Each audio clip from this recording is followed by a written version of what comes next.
хотел вот поделиться, как сделал биокамин из гипса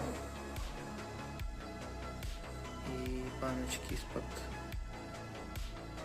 кукурузы, бандюэль, гипсовая форма, морские камни